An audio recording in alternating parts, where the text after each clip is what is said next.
Ladies and gentlemen,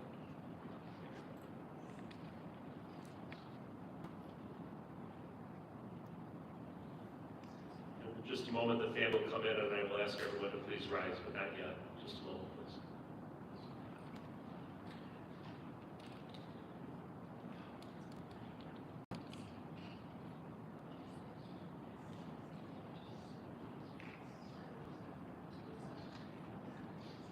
If everyone would please rise.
You may be seated. This service is going to be conducted by Cantor Rosalie Will.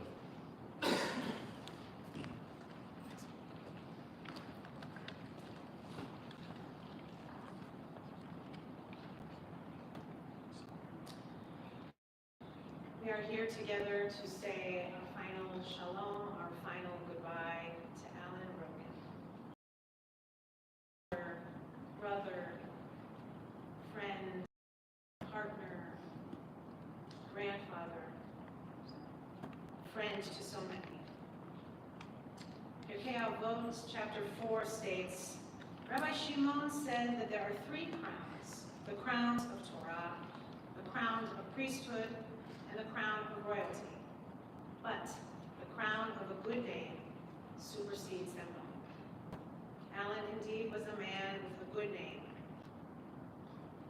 As a father, a brother, grandfather, friend, mentor to so many. He will be remembered for his love of family. Family truly mattered most, but not just family by blood, but as well his family of colleagues and the staffs he worked with, his close friends and sailing buddies. Alan will be remembered for his generosity, for his support of philanthropies, and mostly for being selfless and supporting those around him, making sure that they were happy and had all that they needed to succeed. Mourning is the price we pay for having the courage to love others. Even in grief, we know that the wonder of human life is too complex and too magnificent to be memorialized in endless pain. The gifts of spirit our loved ones gave us cannot be measured or weighed, nor can they be lost or even tarnished by time. Even in our darkest hours, we know that some of their light and their warmth will always be with us, bringing comfort and courage and, in the fullness of time, healing and peace. The 23rd Psalm. Adonai, Rogin Azkara,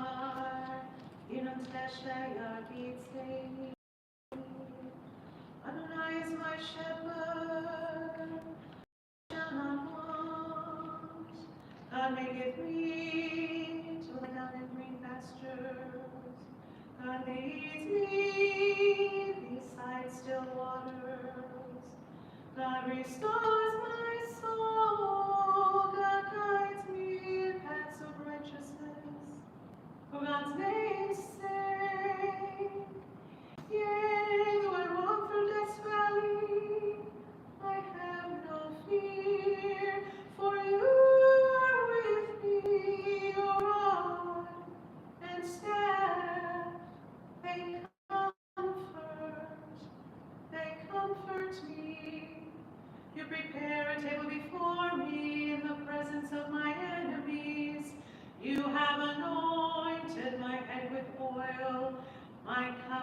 it for. Goodness and mercy shall follow me always. I will dwell in the house of the Lord forever.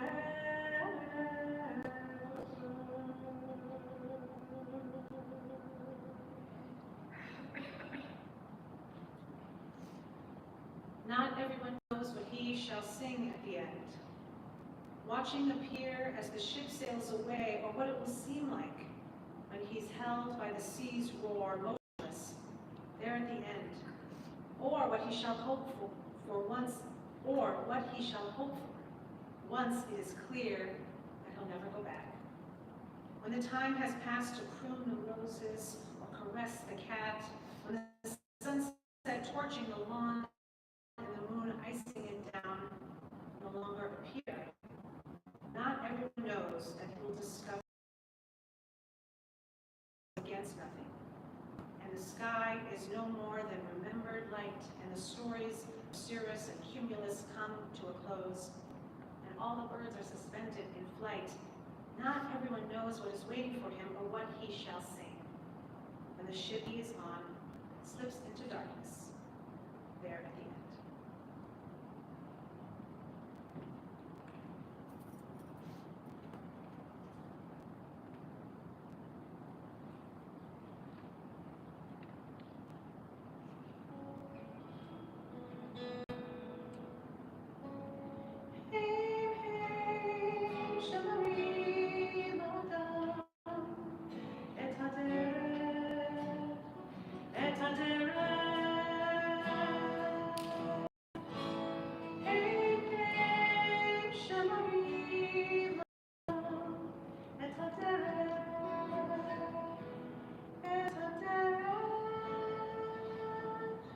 There are stars up above, so far away we only see their light. Long, long after the star itself is done.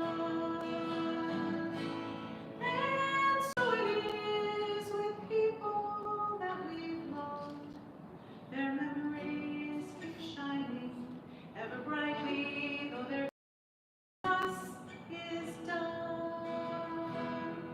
But the stars that light up the darkest night, these are the lights that guide us as we live our days.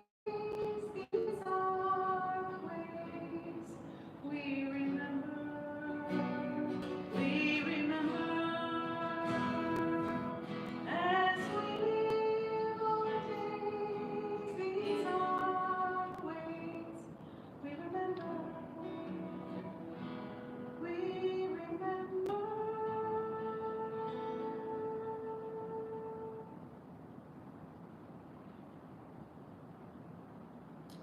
Adonai mi agur ba'olecha, mi yishkon kodshecha, olech tamid ufoel tzedek. Adonai God, who may abide in your house, who may dwell in your holy mountain?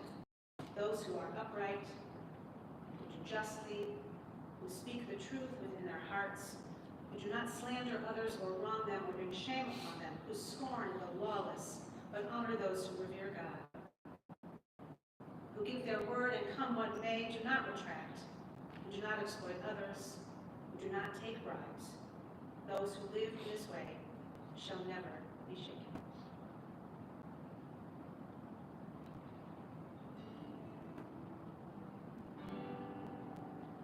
When you're weary, feeling small, when tears are in your eyes, I will dry them all. I'm on your side, oh, when times get rough, and friends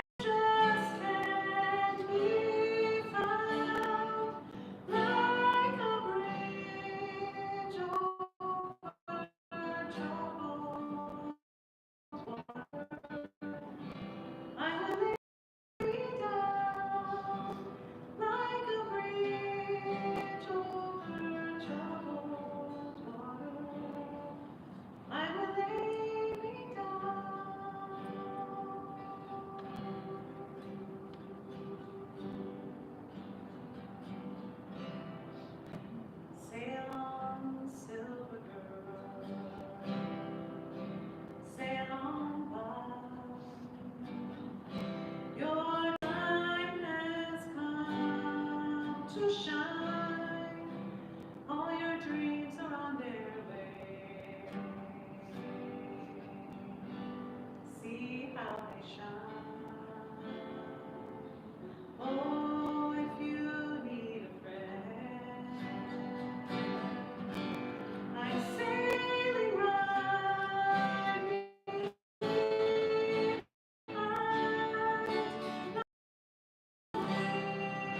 over troubled water. I will lay me down like a bridge over troubled water. I will lay me down.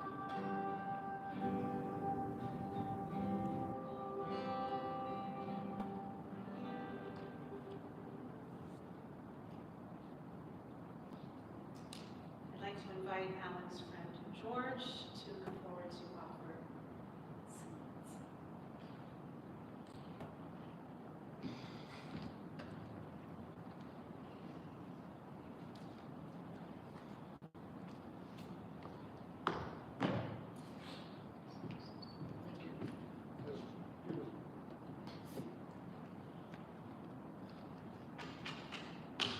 True grit.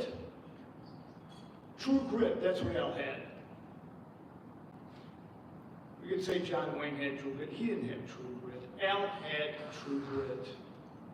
I never met somebody who had a tougher, softer attitude towards life.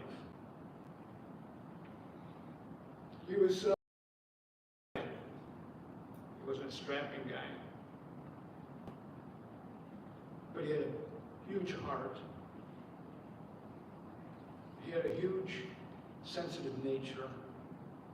And he had an incredible sense of humor, right? I mean, he could make it with his one-liners and things like that. True grit because polio was not going to stop Al. Polio was never going to stop Al from doing what he wanted to do, and that actually made him study medicine after he got out of the U of I, which was a fortunate thing that he even graduated from the U of I because he'd been kicked out at one time. I don't know if you knew that he was ejected for throwing a bucket of water on the dean of students. He was in the library one night, and there was some sort of traditional water fight going on with the students outside. So Al said, "What's going on?" He went outside and he got splashed with a bucket of water, glass of water. So Al, not one to back down, he went and got his own bucket of water. He went outside with it looking for a victim, and he heard this person come up behind him. He turned around and threw the water on this guy. And it was the dean of students. So, campus police came, and he didn't end up in jail that night, but he got kicked out of school he got suspended, and his dad had to pull some strings and got him readmitted, and Al went on to graduate, go to Chicago Medical School, graduate. And then, as luck would have it, he got drafted into the Air Force, and became a flight surgeon.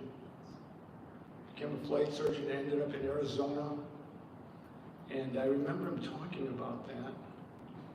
And the rides he would get from his pals in the Air Force in Phantom F-4 jet fighters. He said it was a death-defying experience. It was unbelievable. Then that led him to a residency. He said that's where he got his interest in studying urology. I don't think he ever told his parents that he was a doctor from the waist down. That's what he studied. So he always made a joke about that. Yeah, I never told my parents that. That's really what I did. But I met strong. Murray was on the right played on, and he and Al had gotten together, maybe at the clinic Al worked at, at that time. And he and Murray had a big flat on Briar Street. And Murray would invite the rugby guys, and Al would invite all the nurses from Cook County Hospital, where he was doing his residency. It was great. It was great, and then Al and I learned we had a sailing interest in sailing. We became sailing friends for many years. And those were some great memories. Because, you know, Al he had patients usually, not always, not only medical patients, I mean, he had patients for sailing and the slowness that it was, and the beauty of sailing and being under the sky, under the clouds. He was tough. He was a tough sailor because he could. I remember one night we were sailing across Lake Michigan over to St. Joe or South Haven or something, and I got sick. I never got sick sailing, but I did this night. I did too. So Al ended up hand steering the whole night, 8 hours, until we got to South Haven. Always remember that. That guy, he is a tough. But one of my favorites was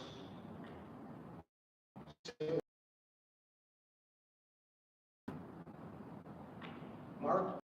Are you here? No? Well, Mark also was a physician. Mark had a place on the east end of Puerto Rico and a sailboat there. So we decided we're going to sail around the Spanish Virgin Islands, the British Virgin Islands, the U.S. Virgin Islands. So we set out. And we're sailing past Vieques. Vieques is really close there. And that was at that time, half of it was a area for target practice for the U.S. military. So we're sailing along, and we see this jet fighter dive bombing into this island and swooping up and boom! You know, and Al looks at me and says, see, we got our own air and water show here, right? Because then a destroyer comes in. Again, we're like astounded. Around there's an area of, you know, where you're not supposed to be in, right, for safety reasons, and we're just kind of enjoying the day. It's beautiful weather, and suddenly on the radio, this is the U.S. Navy calling the sailboat that has violated the zone of safety. And we're like, Al's like, go tell him to F off, right? So I don't think that's a good idea, Al. He said, oh, Al, just tell him I was a captain in the Air Force. So anyway, we responded. We said, oh, get out of your way. And we were happy to get out of the way, because at least they didn't torpedo us, right? So that was a great trip, and I'll always remember that, because we sailed down to St. Croix, and it was such a beautiful night. Stars overhead, warm weather, and the ocean was this beautiful glass world. When you went through it, all the bioluminescence floated up to the top. And it was like this magic night. I'll never forget. We're all just kind of astounded by the beauty of the sea and the sky and the stars. And that's how I always remember Al. Sailing out under those beautiful stars on that beautiful sea, forever and ever. Amen.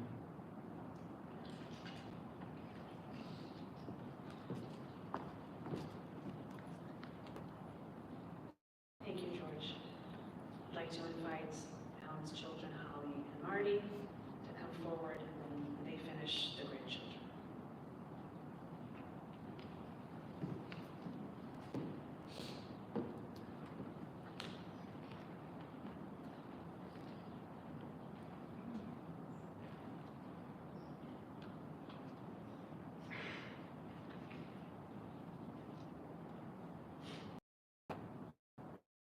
It was June of 2000. Margaret was only a few days old, and I was on a mission for my wife, Judy. That mission was for Fannie Mae chocolate. As I paid for the box, the cashier noticed the name on the card. The exchange went something like this. Are you related to Dr. Alan Rogin? Yes, he's my dad. Your dad saved my life. I don't recall how the remainder of our exchange went, but when I told my dad about it, he just dismissed it as another day at the office. I recently spoke to my sister about this random encounter, and her response pretty well nailed it. Our dad led an amazing double life. On Sundays and holidays, he was dad.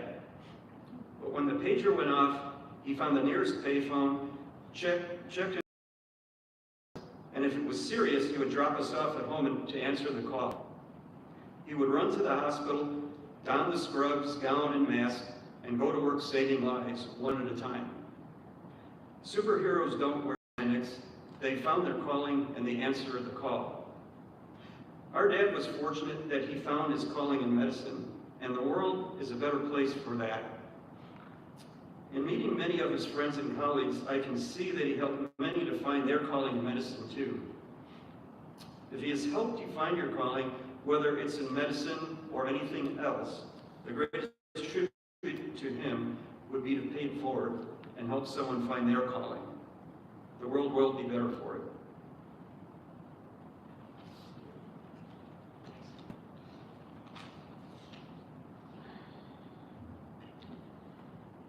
I make my living with words, but today I actually have very few to share because they cannot express this immense loss. I want to thank Susan for her exquisite care for my father, for our father, over many years, and particularly in his declining months and days. Thank you.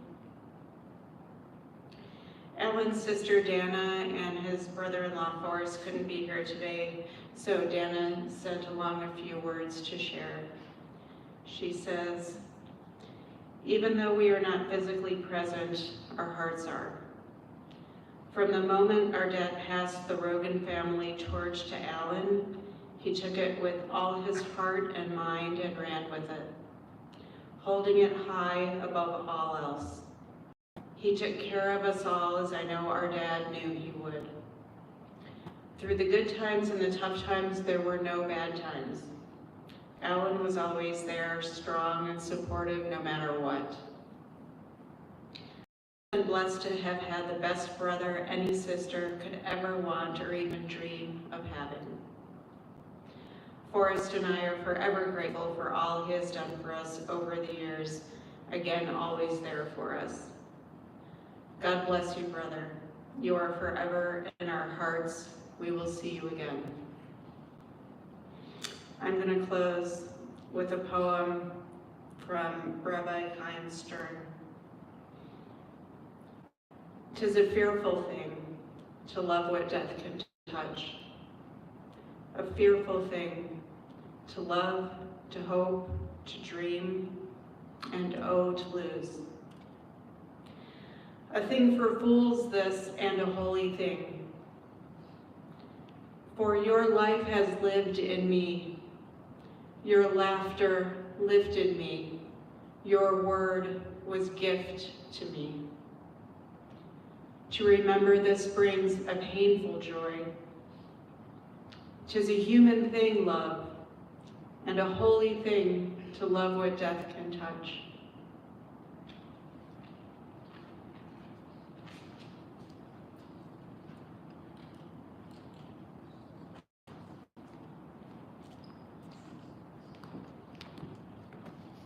Thank you, Marty. Thank you, Holly. I'd like to invite the grandchildren forward now for two eulogies.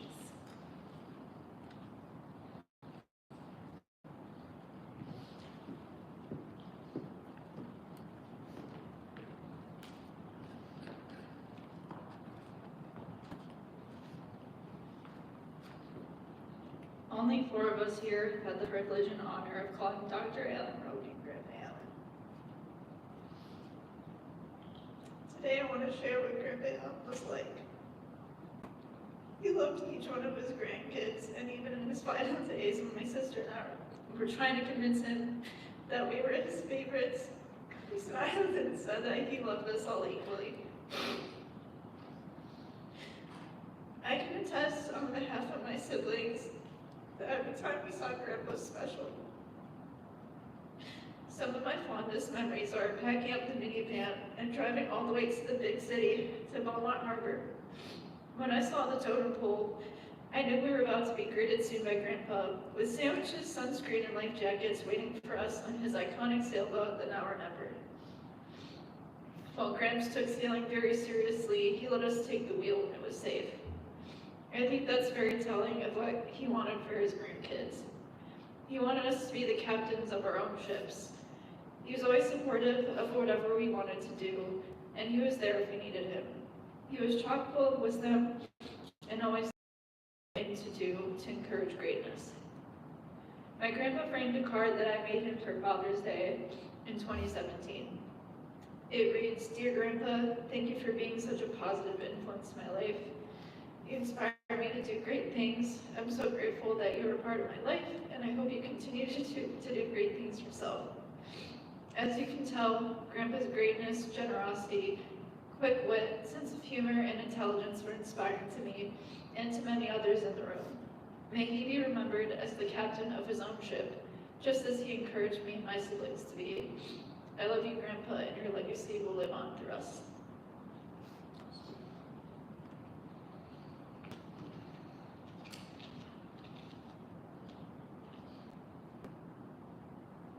Few are as lucky as my siblings and I, because our grandfather was such an important presence in our lives. He was kind, he was generous, and he was wise. So I will take a brief moment to share one of the best pieces of wisdom that he had shared with me. It's this: follow the path he wants to take.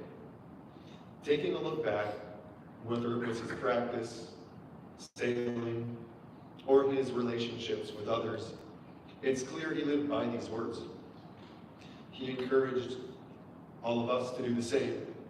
Try your hardest, go for your goals, and don't settle. Even though I will miss him dearly, I will take his words with me.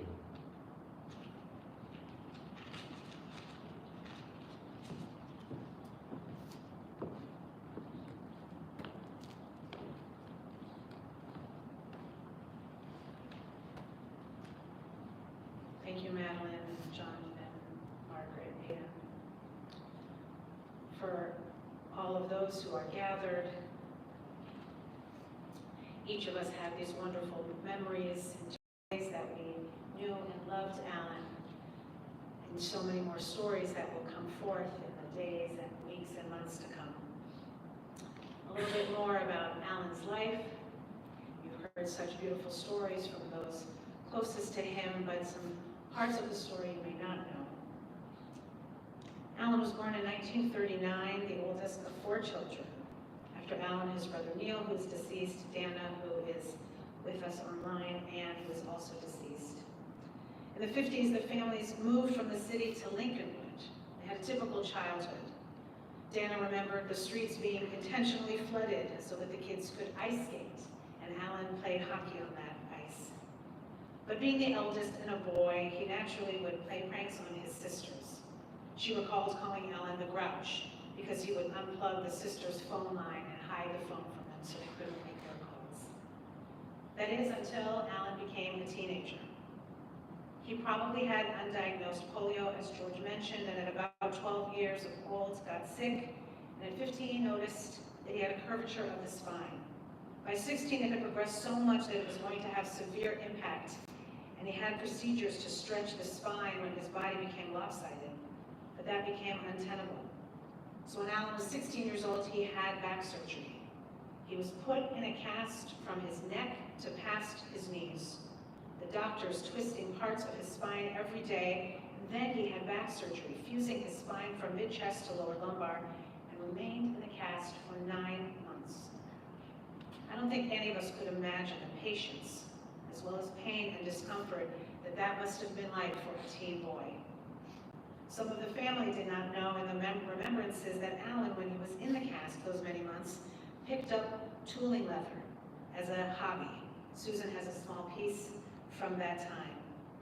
And then, though he never went back to it, it showed that Alan always wanted to work, to contribute, to be busy, to create, and to better himself and his situation. His mother took care of him all the time, a gift that Alan then reciprocated many years later when his mother was failing, even pushing off his dreams of retiring and sailing around the world, which he then was not able to do as he began to face physical and health challenges after his mother died in 2012. Again, selfless in those moments. In a StoryCorps interview with Holly in 2020, Alan said that he learned an important lesson from this time. He said, "It doesn't matter who you are. You are given a finite amount of time on the planet, and you should find a way to leave it a little better than you found it." After his teen years, Alan went on to University of Illinois pre-med in 1957 and then graduated Chicago Medical School in 1965.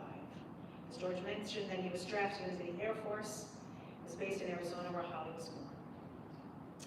Alan and Elaine divorced when the kids were young, a healthy decision for the family, and Holly and Marty felt deeply loved by Alan. He was devoted to them, supportive of them. Holly remembers being with the grandparents and her dad and many cousins every Sunday, and as both Holly and Marty grew older, they grew even closer to their dad. Marty remembers traveling with their grandparents, Alan's parents, and especially going on ski trips with his dad, and the number of casts and broken bones that Alan suffered. One time, perhaps during some night skiing, ending in a swimming pool.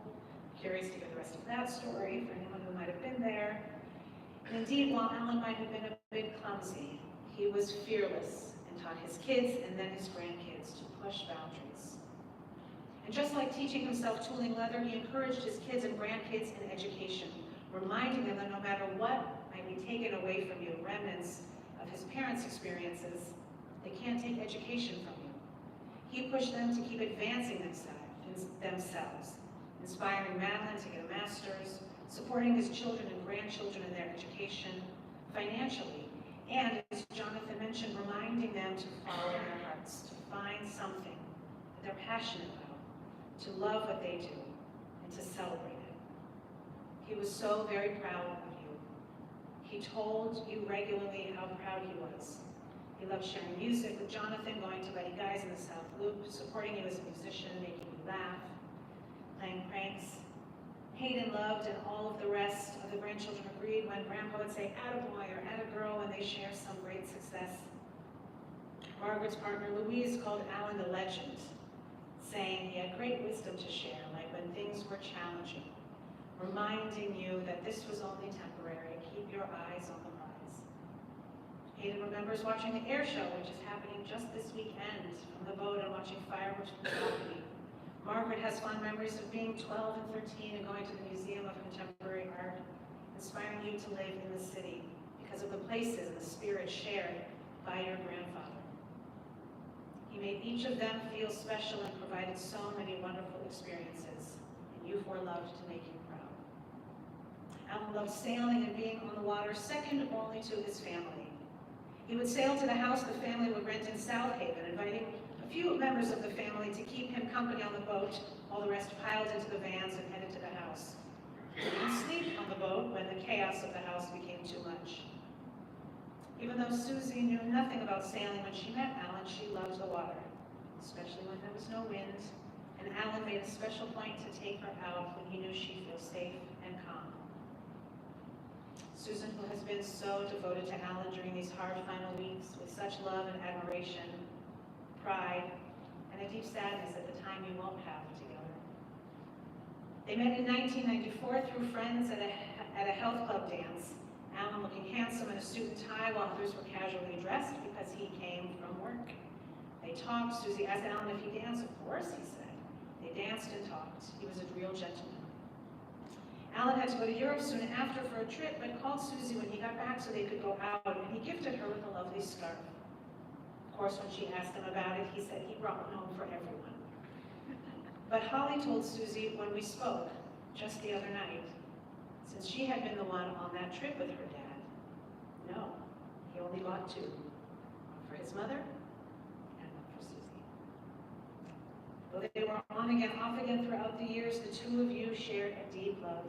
Even in the last days, from his bed, Alan calling out to you, and when you came to his bedside, he told you how beautiful you were. And you, with so many stories about his impact, about those who loved him as a lover, a friend, a partner to one another, helping each other to grow, that is a gift you gave him, and he you. Alan was known outside his home as a well-regarded urologist and surgeon, and he was so beloved by the doctors who worked with him and mentored with him, the nurses and staff who worked with Alan all shared how influential he was, how much he inspired them and helped them be better and go on to great things. Even with high standards, particularly in the operating theater, he was a strong guiding presence and a generous leader to many. Kim, who is here today, was an assistant who is now a nurse and shared with Holly that she would not have been able to become a nurse if it had not been to have been inspired by Alan.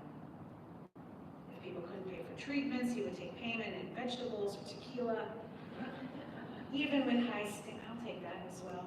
Even with high expectations at work and high expectations of his family, his compassion and warmth for his family, friends, his boat, his dog Happy, both as a child and then the dog he and Susie shared, show us that indeed he took the learning from that year in the cast to heart. Alan has indeed left the world a bit better than he found it. May Alan's memory be for a blessing, a reminder to all of us to love family, learning, adventure, and to do so with fearlessness, with a generous heart, and with compassion. As we live our days, these are the ways we remember, as we live our days, these are the ways we remember.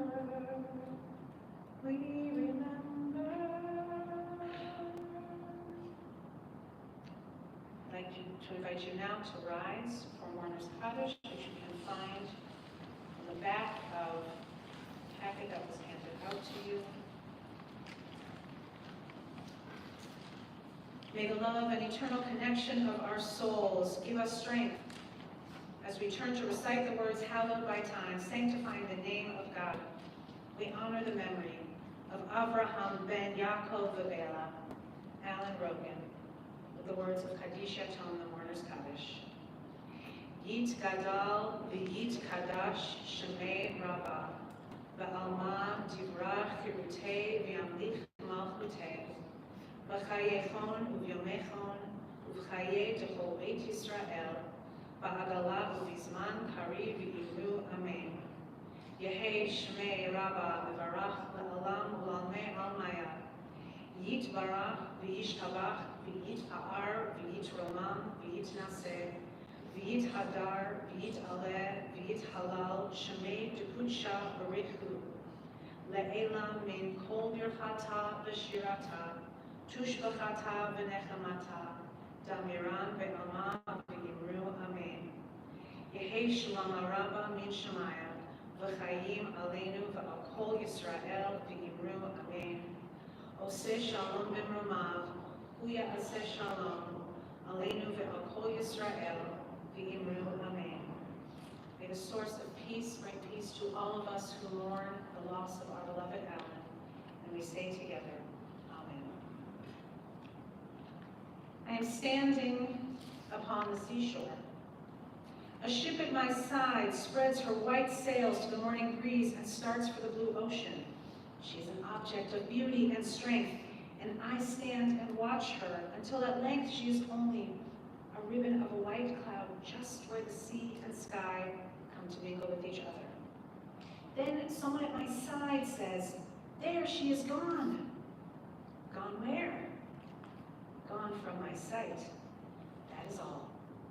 She is just as large in mass and hull and spar as she was when she left my side. And she's just as able to hear and to bear her load of living freight in the place of destination.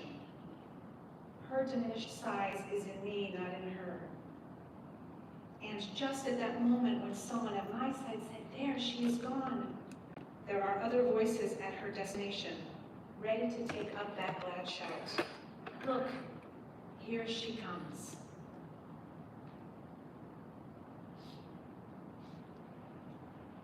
On behalf of the clergy and community here at Chicago Sinai, we offer our deepest condolences to Dana, Alan's sister, and her husband Forrest, to Marty and Judy, to Holly and Patrick, to Madeline, Jonathan, Margaret, Hayden, your partners, friends, nieces, nephews, those who worked with him and cared so deeply from him. We offer our condolences.